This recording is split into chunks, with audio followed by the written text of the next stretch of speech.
Welcome back. Of course, the Strait of Hormuz and the closure of the Strait of Hormuz, if it happened again, is or might have a great impact on the oil prices, as the situation was a few weeks ago.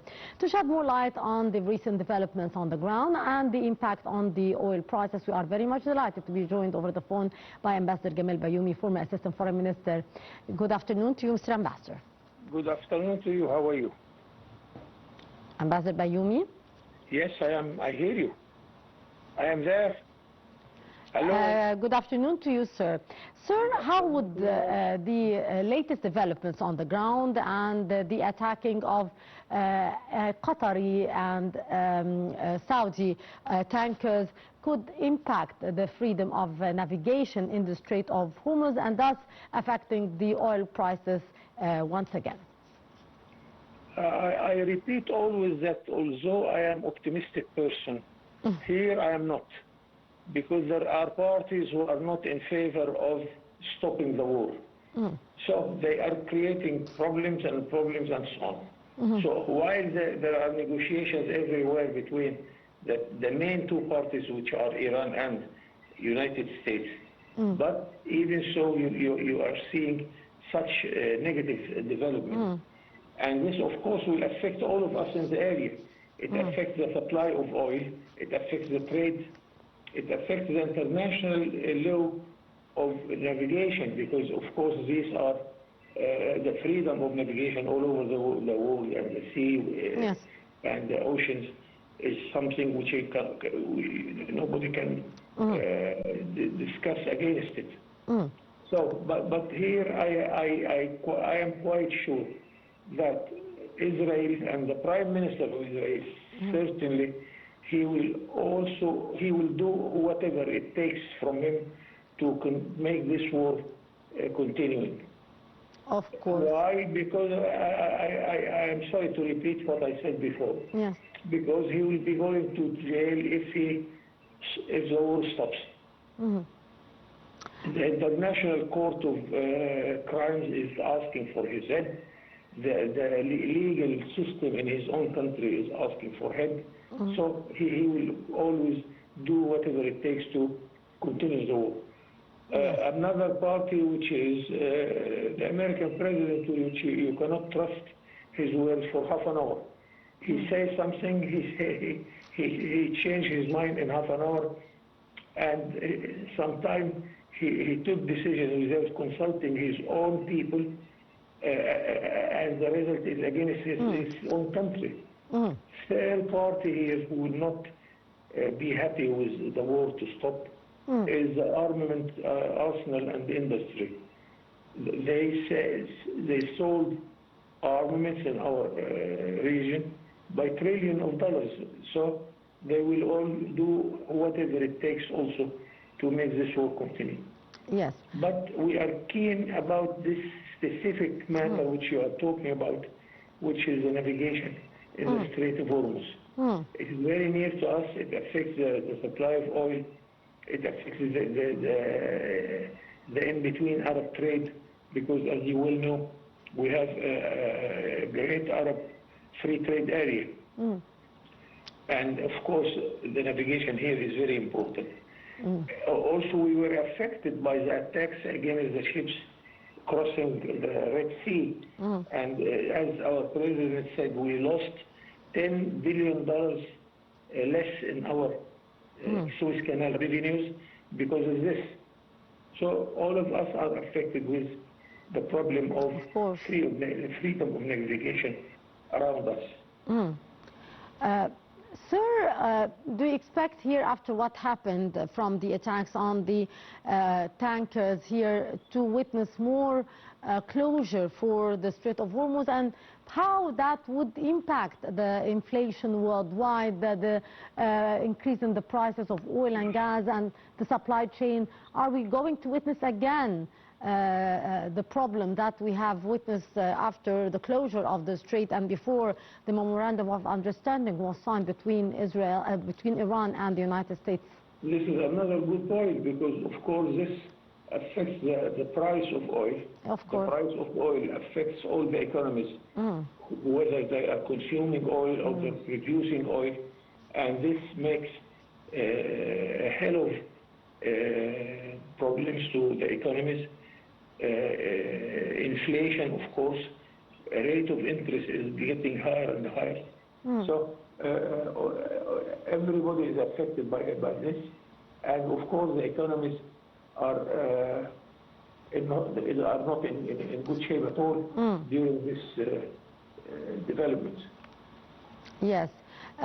Sir, what alternative routes could be taken in order to avoid the repercussions of the closure of the Strait of Hormuz if it did take place? And of course, that would lead to an increase in everything, the prices of the commodities, the prices of oil and gas and everything, if we witness another closure here, and how the international community would react this time.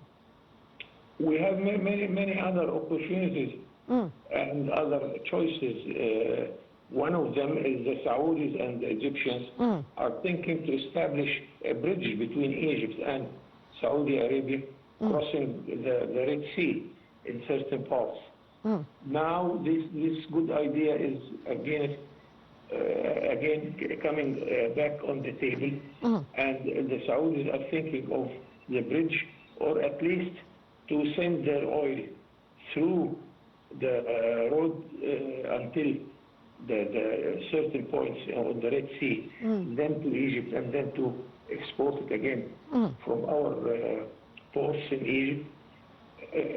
There are many other opportunities to face this very sad situation. Yes. Sir, after the signing of the MOU between both the United States and Iran, there were talks about the freedom of navigation, and we have seen, of course, the ships and the cargoes are moving in the Strait of Hormuz, yet we have seen new attacks and new threats to the waterway. What could be the future of these talks in light of all the developments, of course, with the oil prices and the prices of all commodities affected? And what would be also the reaction of the European countries? Do we expect the talks to continue and to see breakthrough in this very important file? Not very good expectations. Of course, all of us we are affected, and of course that I do not trust many parties of this conflict, but still we are for the freedom of navigation everywhere. Still we are supporting peaceful talks, but while the peaceful talks are taking place, whether in Geneva or anywhere in the Gulf states, still the United States itself, they are threatening the navigation in the Strait of Hormuz. Iran also is affecting this. So here in the short period, you cannot expect anything positive there. Yes. After the signing of the MOU, sir, there were about 60 days of buffer zone maybe for talks in order to reach a settlement or reach an agreement between the two sides. Are we going to witness here an agreement, or many points are still not agreed about regarding many files and many issues from the Iranian side as well? Here we have two stubborn parties, because of course, if you ask me, Iran has all the right to continue its program of nuclear energy, especially the International Nuclear Energy Organization didn't say that Iran is using this to produce weapons. On the other side, the United States is saying that they do not want Iran to produce nuclear weapons, but they close their eyes while their main partner, Israel, do not deny that they have hundreds of nuclear warheads. Why? Because Israel is a democratic country, while Iran is not. Yes. It looks like a joke. Yes. So, but it seems that they are trying to buy time, but deep inside the thinking of everybody, neither Iran will stop its nuclear energy program, nor the United States will allow it. Sir, with what you have just mentioned and with the situation on the ground, with the continuous attack and the renewal of attacks against the cargo ships transiting the Strait of Hormuz and new attacks against Kuwait as well, how do you see the scene from here? What could be the future of the talks and what could be the future of the navigation, the security of navigation in the strait in light of all these developments and the stubbornness of both sides, as you have kindly mentioned? Yes, one important side of the problem that the United States and Israel are attacking Iran and they are bombing them. Iran cannot reach the United States territory, so they are trying to bomb Israel itself. They are trying to push Hezbollah in Lebanon to attack Israel, but as of the United States, they cannot reach the territory of the United States, so they are attacking the bases, the military bases of the United States in the Gulf States.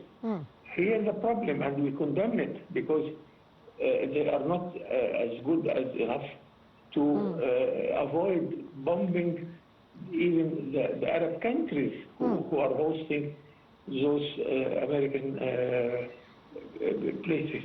And so it is very complicated. But Iran should be very careful because they killed Arab citizens here, and we condemn the Badr Abdel Atif declared that he condemned the Iranian attack, whatever the reason. And although 1 year ago we were saying against the attacks of the United States that Iran is a friendly country, and we are trying to bring Iran to be a friendly country. But unfortunately, the developments are not going to the direction which we would hope. Yes. What could be here the role of the mediators? We have been seen mediating efforts by Egypt, by the Pakistanis, by many countries in order to try to end the sparring of violence in the region, as well as, of course, returning the freedom of navigation in the Strait of Hormuz without any threats to the shipping cargoes and vessels. Yet we have seen extreme violations from the Iranian side as well. Yes. I can say honestly that the majority of the world are with coming to a peace solution. But many countries are doing their best. Egypt is doing a tremendous effort. Pakistan, Qatar, Oman. But even so, we cannot reach it. But we have to continue this, and we should never stop trying with all the parties.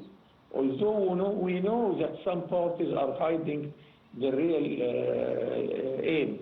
But we have to continue in order to uncover whatever the policies are taking, because we are all affected by this harsh situation in our region.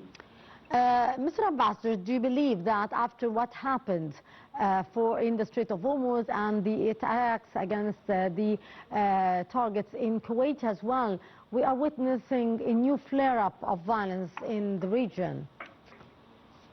Yes, I believe so, and I think this will not stop in the coming near future.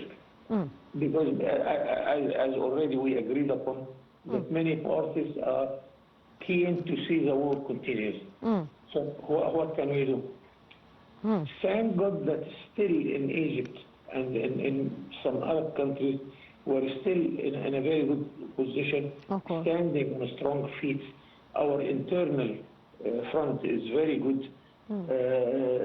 But in general, the Arab countries are not in good health. what is happening in Syria, what's happening in Libya, in Sudan, in Yemen. This is not a healthy situation. Of course. So thank God that in Egypt and the Gulf states are still there, Morocco, Algeria. So all of us, we are trying to use this position in order to bring peace in our area. Indeed, Ambassador Gamal Bayoumy, former Assistant Foreign Minister, always a pleasure to listen to precious input. Mr. Ambassador, thank you so much for being our guest for this afternoon. And that would bring us to the end of this edition of our program Inside the Middle East.